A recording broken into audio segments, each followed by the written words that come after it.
bagaimana kesiapan kita mendampingi masyarakat menikmati teknologi. Ini PR banget, Mbak.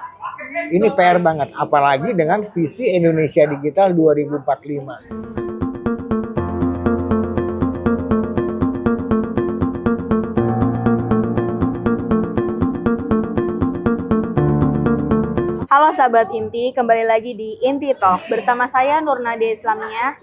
Pada sesi forum kali ini kita akan membahas mengenai program pendampingan digital. Hari ini sudah bersama dengan Bapak Fajar Eridianto selaku pembina relawan TIK. Selamat datang Bapak. Selamat siang Mbak, selamat siang semuanya.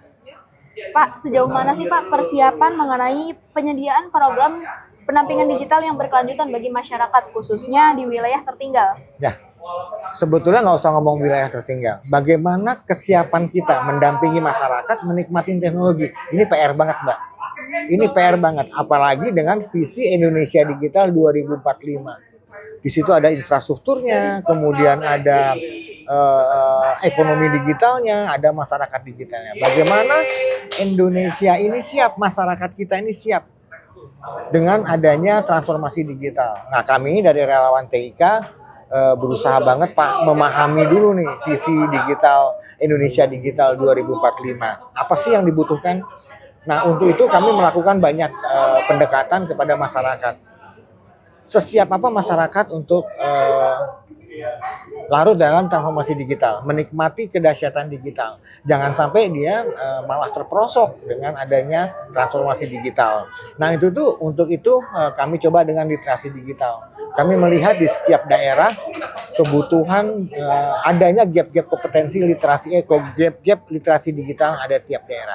Setiap daerah itu sebetulnya punya potensi yang berbeda-beda, punya level masyarakat yang berbeda-beda, pemahaman yang berbeda-beda. Nah, itu yang kita harus temukan. Setelah itu baru kita diskusi di belakang untuk bisa menyiapkan materi-materi pendampingan.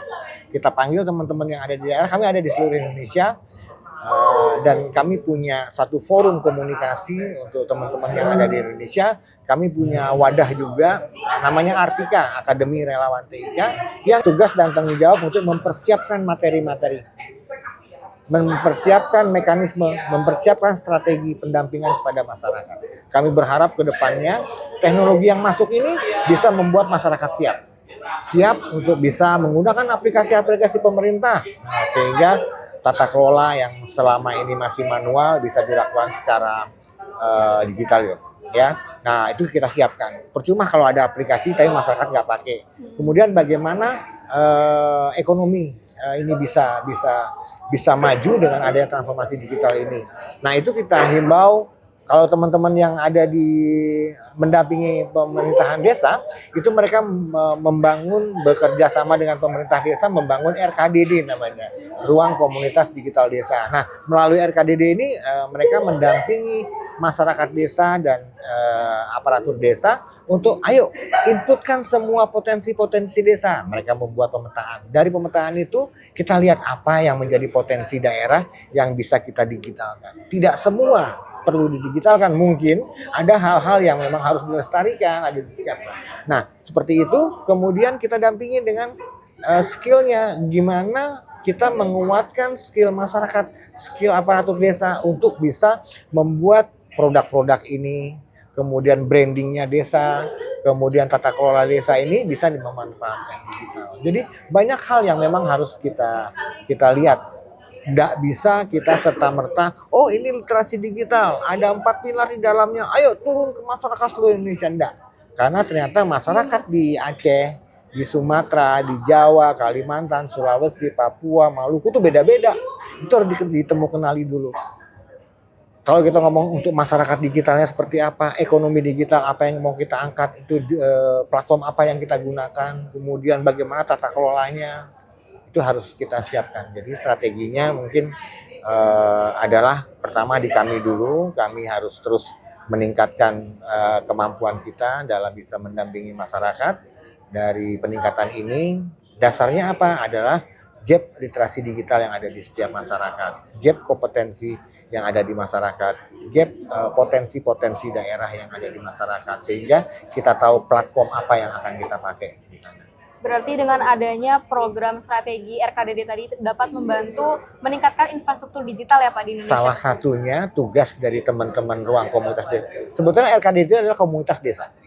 Masyarakat desa yang kita didik untuk berwawasan, bermindset digital. Mereka bisa berpikir praktis, berpikir cepat, berpikir digital untuk bisa mengadopsi teknologi ini dalam kehidupan hariannya. Sebetulnya itu kayak Karang Taruna.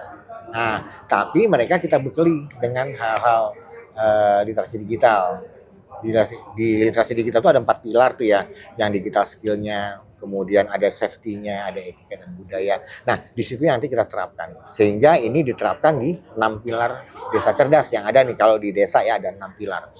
Bagaimana tata kelolanya, bagaimana masyarakatnya, bagaimana lingkungannya.